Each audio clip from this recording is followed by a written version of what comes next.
Hi folks, this is Jason. Hope you're okay today. It's good to be with you, and it's good to see you. We're looking at the martyrs of Lyons and Vienne, and we're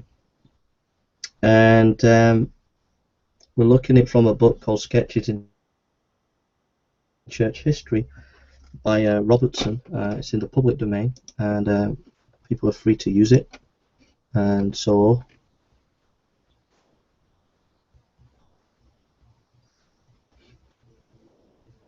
that's what we're going to look at now, and I hope that you're going to be blessed by this.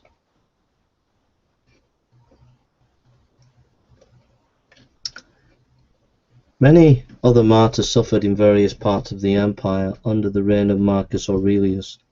Among the most famous of these are the martyrs of Lyons and Vienne, in the south of France, or Gaul, as it was then called, where a company of missionaries from Asia Minor had settled with a bishop named Pothinus at their head. The persecution at Lyons and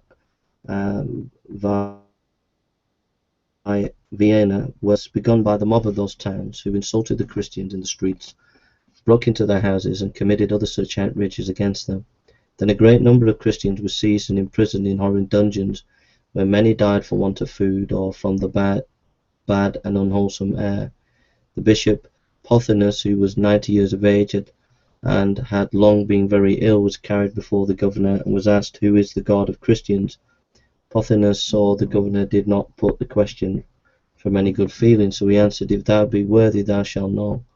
The bishop, old and feeble as he was then dragged about by soldiers, and such of the mob as could reach him gave him blows and kicks, while others who were further off threw anything which came to hand at him. And after this cruel usage he was put into prison, where he died within 2 days. The other prisoners were tortured for 6 days together in a variety of horrible ways. Their limbs were stretched on the rack, they were cruelly scourged, some had hot plates of iron up to them, and some were made to sit in a red-hot iron chair. The firmness with which they bore these dreadful trials gave courage to those of their brethren who at first agreed to sacrifice, so that these now again declared themselves Christians, and joined the others in suffering. As all the tortures were of no effect, the prisoners were at length put to death. Some were thrown to wild beasts, but those who were citizens of Rome were beheaded, for it was not lawful to give a Roman citizen up to wild beasts, such as we know from St. Paul's case at Philippi, that was not lawful to scourge a citizen. Among the martyrs was a boy from Asia, only 15 years old, who was taken every day to see the tortures of the rest, in the hope that he might be frightened into denying his Saviour. But he was not shaken by the terrible sights, and for his constancy he was cruelly put to death on the last day. The greatest, cruelest of all, however, were borne by a young woman named Blandina. She was slave to a Christian lady, and although the Christian regarded their slave with kindness, very unlike the usual feelings of heathen masters towards them, this lady seemed to have thought that a slave was not likely to endure torture so courageously as a free person, and she was the more afraid because Blandina was not strong in body. But the poor slave's faith was not to be overcome. Day after day she bravely bore every cruelty that the persecutors could think of, and all that they could wring out from her was, "I am a Christian, and nothing wrong is done among us."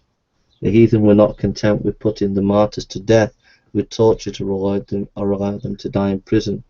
They cast their dead bodies to the dogs and caused them to be watched day and night, lest the other Christians should give them burial.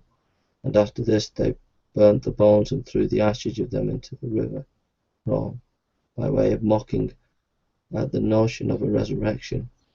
For example, Paul had found at Athens, Acts 17:32, and elsewhere, there was no part of the gospel which the heathen in general thought so hard to believe as the doctrine that which is sown in corruption shall therefore be raised in incorruption, but that which is sown in a natural body will one day be raised as a spiritual body.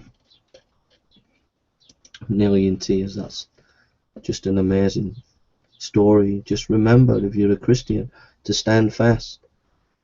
Think about the martyrs that what they've gone through. It's nothing compared to what you're going through. So stand fast for the gospel. Preach the gospel. Get out. Evangelize. Tell people about Jesus. Spread the word. Start house groups. Start churches. Plant churches. Go out into all the world and do your missionary task. God bless you.